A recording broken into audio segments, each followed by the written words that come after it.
مجھے لگتا ہے میرے کھانے میں زہر تھا۔ یہ ایک آدمی کے آخری لفظ تھے، مگر اس آدمی کو زہر کس نے دیا؟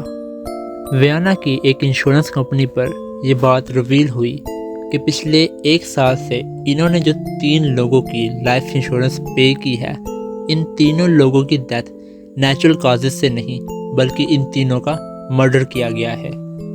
یہ 3 وکٹمز تھے فیلیسٹس کٹنبرگر، ایمل میریک اینڈ ہز ڈاٹر۔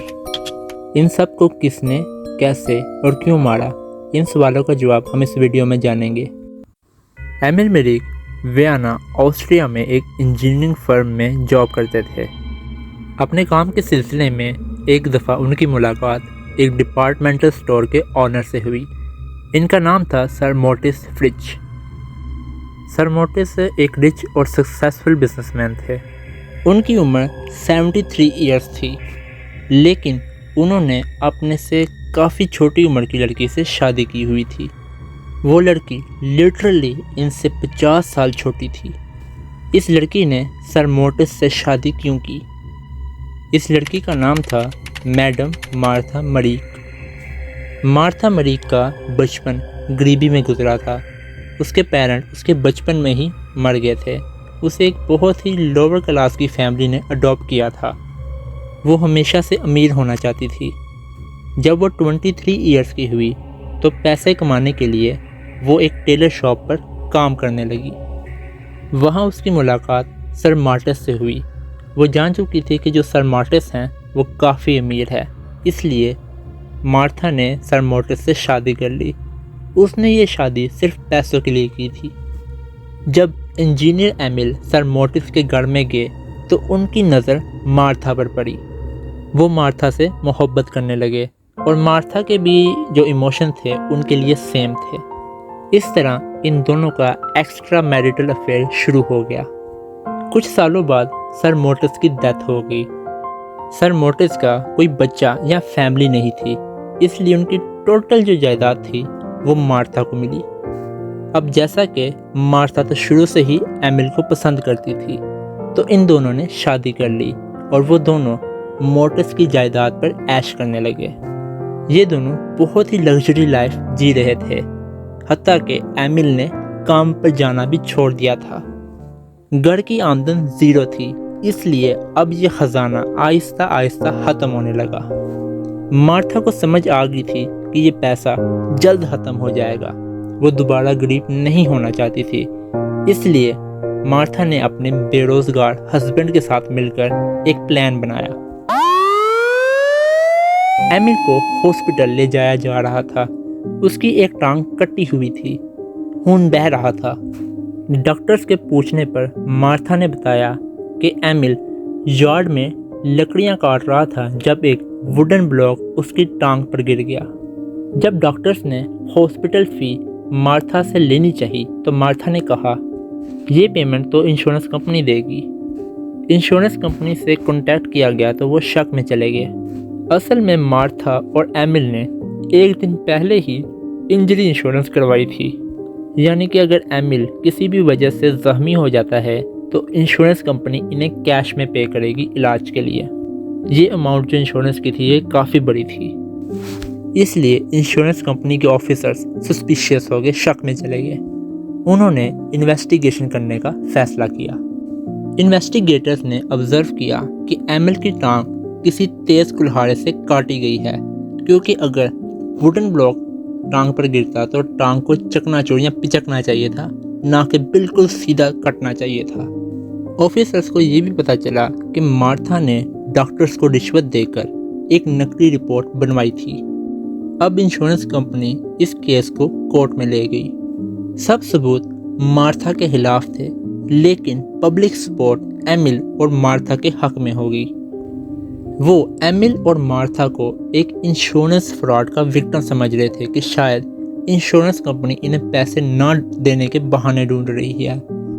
مارتھا نے اس سپورٹ کو خوب کیش کیا اور کورٹ نے بھی مارتھا کے فیور میں فیصلہ دیا۔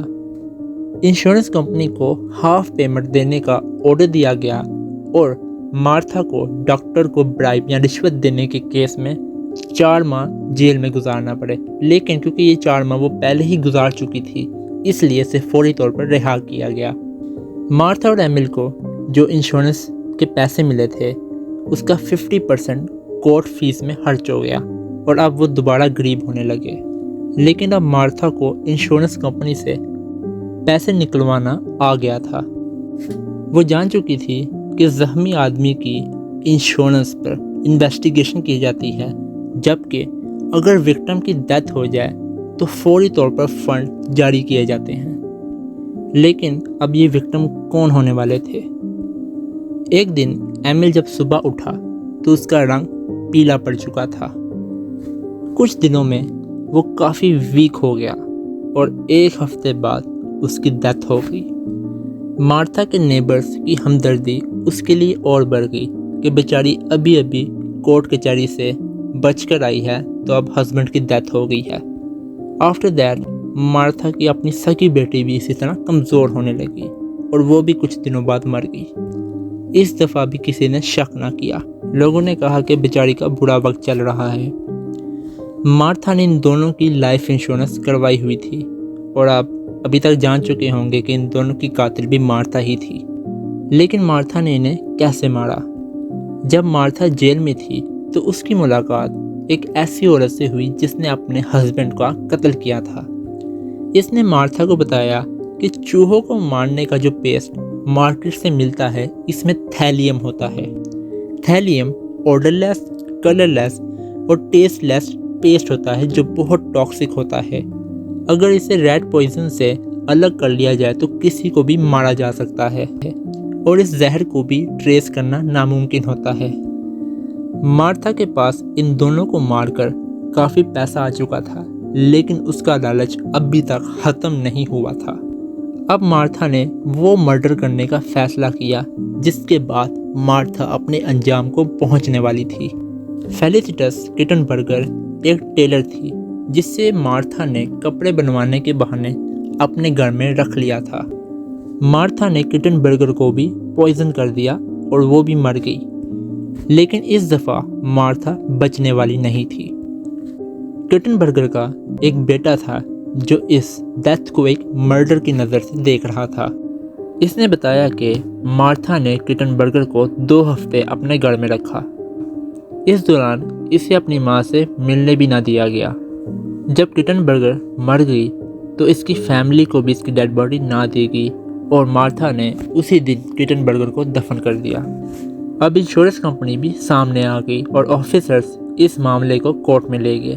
وہاں آفیسر نے بتایا کہ مارتھا نے کٹن برگر کی انشورنس کروا رکھی تھی اور اپنے آپ کو کٹن برگر کا بینیفیشری بتا رکھا تھا۔ کورٹ نے پوسٹ مارٹم کرنے کا فیصلہ کیا۔ اس دوران آسٹریا پر نازی جرمنی نے قبضہ کر لیا۔ یہ post mortem Nazi Germany doctors نے کیا جو فورینسکس میں آسٹریا کے ڈاکٹرز کے مقابلے بہت آگے تھے۔ انہیں یہ پتہ چل گیا کہ کٹن برگر کو انٹریسیبل کیٹیگری کا کوئی زہر دیا گیا ہے۔ اس دوران آفیسرز کو پتہ چلا کہ مارتھا کا ایک بیٹا ابھی زندہ ہے جو بہت بیمار ہے۔ اسے جرمن ڈاکٹرز کو دکھایا گیا اور انہوں نے بتایا کہ اسے بھی اسی قسم کا پوائزن دیا گیا ہے۔ اس لڑکے کو بچا لیا گیا۔ 19 مئی 1938 کو مارتھا کو کورٹ میں لایا گیا اور کورٹ نے مارتھا کو کٹن برگر کے مرڈر اور اپنے بیٹے کو زہر دینے کے کیس میں سزائے موت سنا دی۔ یہ تھا مارتھا کا کیس، ایک ایسی عورت جس نے پیسوں کے خاطر کئی جانیں لی۔ ہوپ آپ کو ویڈیو اچھی لگی ہوگی۔ اب میں کوشش کروں گا کہ ہفتے میں 3-4 ویڈیوز چلاؤں چھوٹی، اور ایک اچھی ایڈیٹنگ والی ویڈیو ہفتے میں 1 دفعہ چلاؤں۔ اگر آپ کو اچھا لگے تو مجھے ضرور کمنٹس میں فیڈ بیک دینا۔ Thank you.